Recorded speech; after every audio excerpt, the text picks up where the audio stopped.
شروع میں کہا جا رہا ہے ایمان والوں، تو ایمان والوں تو موت پہ ہی مرے گا. ہمارا تو کانسیپٹ یہی ہے نا کہ بھائی مسلمان ہو گیا اب کیا ہے، اب تو انشاءاللہ ایمان کے ساتھ جائیں گے. نہیں، قرآن وارن کر رہا ہے وَلَا تَمُوتُنَّ إِلَّا وَأَنْتُمْ مُسْلِمُونَ، مت مرنا مگر مسلمان. It means there is some type of doubt کہ ایمان مرنے سے پہلے چھینا جا سکتا ہے.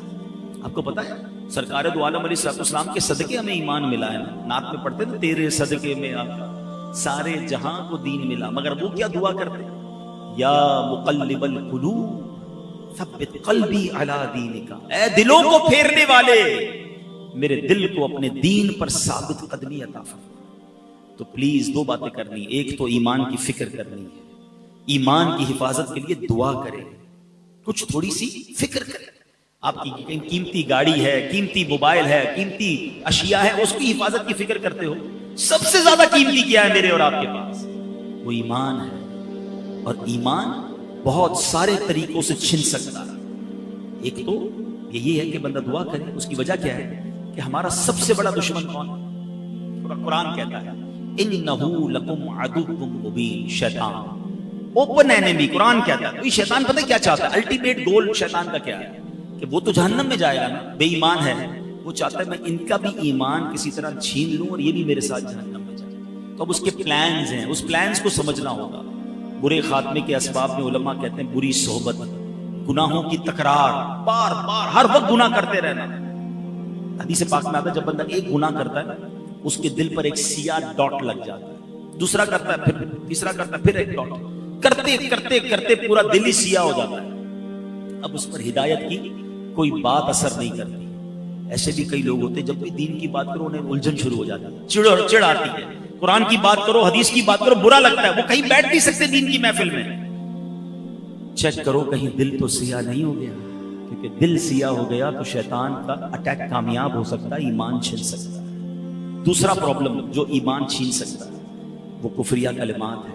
اب باقاعدہ پلان کیا ہے شیطان نے. ہمارے بچوں کو پتہ نہیں، ہمارے نوجوانوں کو پتہ نہیں ہے. فلمی گانوں میں کفریہ کلمے ڈال دیے، کامیڈی شو کے اندر عجیب عجیب سے چٹکلے آ رہے ہیں جس میں کبھی جنت کا مذاق، کبھی دوزخ کا مذاق، جہنم کے عذاب کا مذاق اڑایا جا رہا ہے. ہم تو جہنم میں جائیں گے معاذ اللہ کہ وہاں فلاں لوگ بھی ہوں گے. یعنی آپ کو اس طرح ہنسایا جا رہا ہے اور لوگ ہنس بھی رہے ہیں، اس کو ریپیٹ بھی کر رہے ہیں، حالانکہ یہ نہیں پتا. ان تمام چیزوں میں ہماری ایک لمٹ ہے. ہم اس لمٹ کو کراس کریں گے تو دائرہ اسلام سے خارج ہو سکتے ہیں. ہمیں ان تمام چیزوں کا علم، بری صحبتوں سے بچنا ہے، بولتے سے پہلے خیال کرنا ہے. ہر جگہ بولنا نہیں ہوتا، ہر بات میں آپ اپنی لب کشائی نہیں کر سکتے. بہرحال یہ ٹاپک تو بہت لمبا ہے لیکن میں ایک مشورہ دے دیتا ہوں پھر اگلے ٹاپک پر آتا ہوں. ایک کتاب میں آپ کو سجیسٹ کرتا ہوں، one of the beautiful book on that subject. بلکہ میں کہوں کہ صدیوں میں ایسی کتاب نہیں لکھی گئی ہے. اللہ سلامت رکھے امیر اہل سنت، فاؤنڈر آف دعوت اسلامی مولانا الیاس قادری صاحب کو کتاب کا نام ہے کفریہ کلمات کے بارے میں سوال و جواب. آپ بلیو کریں ایک بار اس کتاب کو پڑھ لیں، کہتے ہیں نا ذہن کی کھڑکیاں کھل جائیں گی کہ یار یہ جملے تو مذاق میں کہہ رہے ہوتے ہیں، ہم تو دوستوں میں بیٹھ کے کہہ رہے ہوتے ہیں، ہمیں پتہ ہی نہیں ہے. مگر وہ جملے بعض اوقات زبان سے نکلتے ہیں جو بندے کو ایمان سے خارج کرتے ہیں. یہ شاکی پلان کر کے داخل کیے گئے ہماری گفتگو میں، ہمارے محاوروں میں، ہمارے جناب فلموں ڈراموں کے اندر. ایمان کی فکر کریں. ولا تموتن الا وانتم مسلمون، مت مرنا مگر مسلمان. اب بھی ہو سکتا ہے کسی کے ذہن میں خیال آئے کہ یار یہ مولانا صاحب نئی بات لے آئے، بھائی یہ کہاں ایمان کیسے ختم ہوگا؟ بھائی مسلمان ہیں، مسلمان ہو کے بھی ایمان سے جائیں گے. چلو پیران پیر شیخ عبد القادر جیلانی کی بات سنو. اولیاء اللہ کا مائنڈ سیٹ ہی اور تھا. 11ویں شریف شروع ہو گئی ہے نا، غوث پاک کی صرف نیازی کھانی ہے، ان کے نعرے ہی لگانے ہیں، ان کی باتیں بھی تو سنو. شیخ عبد القادر جیلانی فرماتے ہیں آج عید کا دن ہے، عید کا دن ہے. عبد القادر کے لیے عید کا دن وہ ہوگا جب اپنا ایمان سلامت لے کر قبر میں جائے. کون کہہ رہا ہے؟ ولیوں کے سردار. کتنا خوف ہے. اصل عید وہ ہوگی جب ایمان سلامت لے کر جاؤں گا. ہمیں ٹینشن ہی کوئی نہیں جناب. اعلیٰ حضرت نے 100 سال پہلے ایک بات سمجھائی تھی. سونا جنگل، رات اندھیری، چھائی بدلی کالی ہے، سونے والو جاگتے رہیو، چوروں کی رکھوالی ہے. آج ہو کیا گیا ہے کہ قرآن کی انٹرپریٹیشن کرنے، حدیث بیان کرنے، دین بیان کرنے نت نئے لوگ آ رہے ہیں جو کہیں سے علم دین سیکھا نہیں ہے، چند کتابیں پڑھ لی، چند لاجکس پڑھ لی اور لوگ ان کی باتیں سن رہے ہیں. اور یہی تو وہ ایمان کے ڈاکو ہیں کہ جو آپ کے دل میں ایک ایسی سوئی چبو دیں گے کہ کسی کو اولیاء کرام سے دور کریں گے, کسی کو صحابہ سے دور کریں گے, کسی کو علماء سے دور کریں گے. الٹیمیٹ گول یہ ہے کہ انہیں اسلام سے دور کرنا ہے. آپ کی پہلے بنیادیں ہلکی ہوں گی نا, جب آپ اولیاء سے بھی دور, صحابہ سے بھی دور, علماء سے بھی دور ہو جائیں گے, اینڈ آف دا ڈے اسلام سے بھی دور ہو جائیں گے. یہ پلان ہے, آپ لوگ سمجھ نہیں رہے اور انہیں سنی جا رہے ہیں. تو ہمیں دین بھی ان سے سیکھنا ہے جو باقاعدہ سرٹیفائیڈ عاشق رسول علماء کرام ہیں, تاکہ ہمارے دین کی اساس مضبوط رہے. کبھی آپ نے یہ کیا کہ آپ کا گھر بنانا ہو اور آپ کہیں یار ڈاکٹر دوائی بڑی اچھی دیتا ہے, جب جاتا ہوں علاج ٹھیک ہو جاتا ہے, چلو گھر بھی اسی سے بنا لیتا ہوں. آپ کہیں گے نہیں یار ڈاکٹر اچھا ہے مگر بلڈر نہیں ہے. ایک بلڈر سے گھر بنایا, اس نے گھر بہت اچھا بنایا, اس نے کہا گھر بڑا اچھا بنایا, بقرعید میں جانور بھی اسی سے کٹوا لیتا ہوں. کہ نہیں یار وہ کسائی تھوڑی ہے, وہ بلڈر ہے. تو یو نو کہ جس کا جو کام ہے وہ اس سے سیکھتے ہیں, تو دین بھی اس سے سیکھے نا, کہ جو دین کا ایکسپرٹ ہو. جس کی جو مرضی سوشل میڈیا پر آ کر بیان شروع کیا, ہم نے سننا شروع کیا اور کنفیوز ہونا شروع کیا. یہی تو پلان ہے کہ کسی طرح مسلمان, کہیں کوئی کوشش کر رہا ہے ان کے دل سے عشق رسول نکال دیں, کوئی کوشش کر رہا ہے اولیاء کی محبت نکال دیں, کوئی کوشش کر رہا ہے صحابہ کی محبت نکال دیں, کوئی چاہتا ہے اہل بیت امام حسین کی محبت دل سے نکال دیں. سارے پلانز ہیں. لیکن ہمیشہ کوئی نہیں کہے گا اللہ کی محبت دل سے نکالو, کوئی نہیں کہے گا اسلام سے پھر جاؤ. وہ پہلے آپ کی بنیادیں کاٹ رہے ہیں کہ ایک ایک کر کے یہ ساری بنیادیں کٹیں, آخری الٹیمیٹ گول ایمان ہے. تو پلیز ان چالوں کو سمجھیے. اعلیٰ حضرت نے کہا تھا آنکھ سے کاجل صاف چرا دیں, یہاں وہ چور بلاتے ہیں, تیری گٹھڑی تاکی ہے اور تو نے نیند نکالی. آنکھ سے کاجل کون چرا سکتا ہے؟ اتنے شاطر ہیں کہ کاجل بھی چوری ہو جائے گا, آنکھ کو پتہ بھی نہیں چلے گا. یہی ہو رہا ہے کہ دین کے نام پر ایمان چھیننے کی کوشش ہو رہی ہے, بٹ nobody care. ایسا نہ کریں. علماء کرام سے مربوط رہیں, عاشقان رسول علماء کرام کی صحبت اختیار کریں, انشاءاللہ ایمان مضبوط رہے گا. اور باتیں تھی مگر میں ایک عشق والی بات پر اب اپنا بیان ختم کرتا ہوں. عادل میں نے جو وقت دیا تھا وہ پورا ہو گیا ہے, لیکن اب جو میں بات کروں گا انشاءاللہ وہ بھی خوش ہو جائیں گے, آپ بھی خوش ہو جائیں گے, سب کے چہروں پہ مسکراہٹ بھی آئے گی, کچھ کی آنکھیں بھی نم ہو جائیں گی. شفاعت حاصل کرنی ہے نا, تو ایک ایسی جگہ ہے جہاں چلے جاؤ شفاعت واجب ہو جائے. آقا فرماتے من زار قبر وجبت لہ شفاعت, جس نے میرے روضے کی زیارت کی اس پر میری شفاعت واجب ہو. آئے آئے, یہ وہ دربار ہے جہاں جاؤ تو شفاعت واجب ہو جاتی ہے. اچھا مدینے کی زندگی بھی نرالی, مدینے کی موت بھی نرالی. آقا فرماتے تم میں سے جس سے ہو سکے مدینے میں مرے, کہ جو مدینے میں مرے گا میں اس کی شفاعت کروں گا. ادھر کی موت بھی نرالی. اعلیٰ حضرت کہتے ہیں نا طیبہ میں مر کے ٹھنڈے چلے جاؤ آنکھیں بند, سیدھی سڑک یہ شہر شفاعت نگر کی ہے. تو مدینے جایا کیجیے اور یاد رکھیے, اس کی تڑپ رکھیے, اس کی دعا کیجیے, اس کی التجا کیجیے. اگر کوئی مجھے غریب سن رہا ہے نا, اب دل میں یہ خیال آ رہا ہے کہ یار مدینے تو امیر جا سکتے ہیں, اتنے سارے پیسے, پاسپورٹ, ٹکٹ, تو یہ آپ کی بھول ہے. مدینہ پیسے سے نہیں جاتا. ہاں میں نے اربوں پتی دیکھے ہیں, ساری دنیا دیکھی ہے, مدینہ نہیں دیکھا. اور کئی غریب دیکھے ہیں جن کے پاس رہنے کو گھر نہیں ہے, آقا نے کئی بار انہیں مدینہ دکھا دیا. کہاں کا منصب, کہاں کی دولت, قسم خدا کی ہے یہ حقیقت, جنہیں بلایا ہے مصطفیٰ وہی مدینے کو جا رہے. مدینے جانے کے بہانے ڈھونڈا کر, ہاں مدینے نہ جانے کے بہانے نہیں ڈھونڈا کر. لوگ کہتے ہیں یار ابھی ذرا کاروبار سیٹ ہو جائے, تھوڑی بچی کی شادی ہو جائے, فلاں کام اٹکا ہے, جیسے ٹھیک ہوگا پھر جاؤں گا عمرہ کرنے, پھر جاؤں گا حج کرنے, پھر جاؤں گا مدینے. اعلیٰ حضرت کہتے ہیں نا پھر نہ کروٹ لی مدینے کی طرف, پھر نہ کروٹ لی مدینے کی طرف. ارے چل جھوٹے بہانے, وہاں کے لیے تو بہانہ تلاش کرے. آپ کو مثال کے طور پر کوئی پلاٹ پسند آ جائے, آپ گھر کی کوئی چیز بیچ کے پلاٹ لے لیتے ہیں. کوئی گاڑی خریدی ہے, بندہ کہتا ہے زیور بیچ لو, گاڑی لینا ہے. مدینے کے لیے بھی ایسے ہی کیا, کچھ آگے پیچھے کرنا بھی پڑے نا, چلے جایا کرو مدینے. ہاں, اور یہ نہ سوچو یہ کام سدھرے گا پھر جاؤں گا, یہ کام نپٹے گا پھر جاؤں گا. ارے ادھر جاؤ, سارے کام نپٹتی ادھر سے ہیں. مٹتے ہیں جہاں بھر کے آلام مدینے میں, بگڑے ہوئے بنتے ہیں سب کام مدینے. میں نے امیروں سے زیادہ سخی غریبوں کو دیکھا ہے. کچھ غریب تو کمال کرتے ہیں, اور صحیح بتاؤں جیسا غریب مدینے پہنچتا ہے نا اس کا صدقہ مل جائے. میں کئی ایسے غریبوں کو دیکھا. ایک بار میں نے ایک سے پوچھا, میں نے کہا یار مدینے آئے ہو کیسے آئے؟ کہتے جوڑ جوڑ جوڑ جوڑ کے جو کچھ تھا نا سب خرچ کر دی. میں نے کچھ بھی نہیں, بولے کچھ بھی نہیں, جو تھا کچھ چیزیں تھی وہ بھی بیچ دی.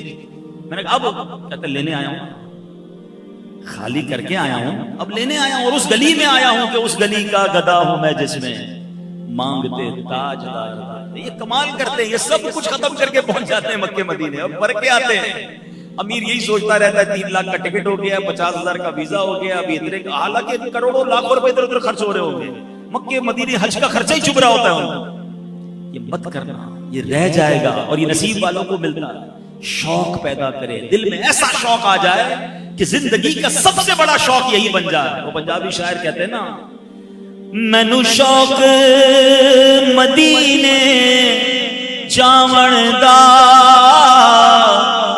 میرے دل وچ حسرت ہور نہیں، آقا تیری مرضی ہے، ساڈا تے کوئی زور نہیں، ہمارا کوئی زور نہیں۔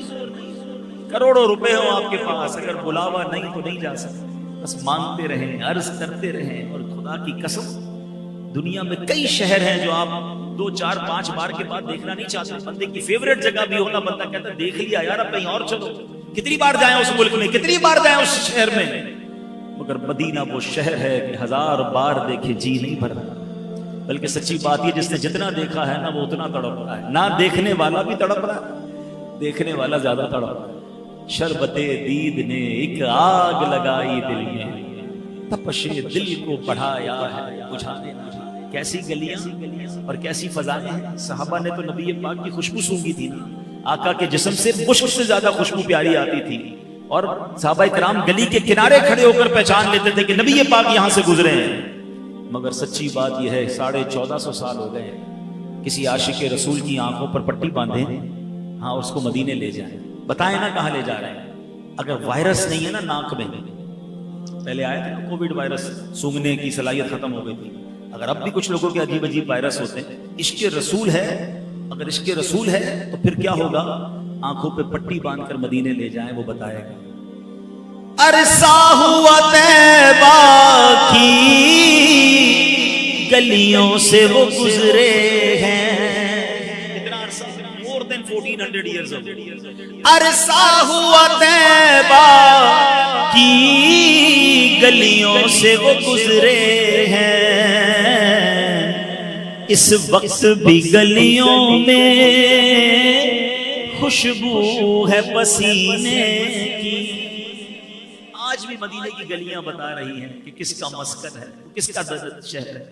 تو مدینے جایا کرو، اس کی تڑپ دل میں رکھے، درود پاک کی کثرت کرے، کیونکہ وہاں شفاعت ملتی ہے۔ من زار قبری وجبت لہو شفاعت، آقا فرماتے جس نے میرے روضے کی زیارت کی اس پر میری شفاعت واجب ہوگی۔ اللہ بار بار مکہ پاک مدینہ طیبہ کی حاضری نصیب فرمائے، ہم سب کو نبی پاک سے سچی محبت عطا فرمائے، وہ اعمال کرنا نصیب فرمائے جو نبی پاک کی رضا والے ہیں، ان اعمال سے بچائے جس سے آقا راضی ہو جاتے ہیں۔ ایک عمل بتا دیتا ہوں جو نبی پاک کی ناراضی والا سبب عمل ہے۔ آقا فرماتے فمن رغب عن سنتی فلیس منی، جس نے میری سنت سے منہ موڑا وہ مجھ سے نہیں۔ تو قیامت کے دن اگر آقا نے یہ کہہ دیا کہ جاؤ میں تمہاری شفاعت نہیں کرتا، تم تو میری سنت پر عمل ہی نہیں کرتے بلکہ سنت کا مذاق اڑاتے تھے، کدھر جائیں گے؟ سنت کو تھامیے۔ اور الحمدللہ آج کے دور میں ایک ایسا ماحول ہے جہاں ہر قدم پر سنت کی بات کی جاتی ہے۔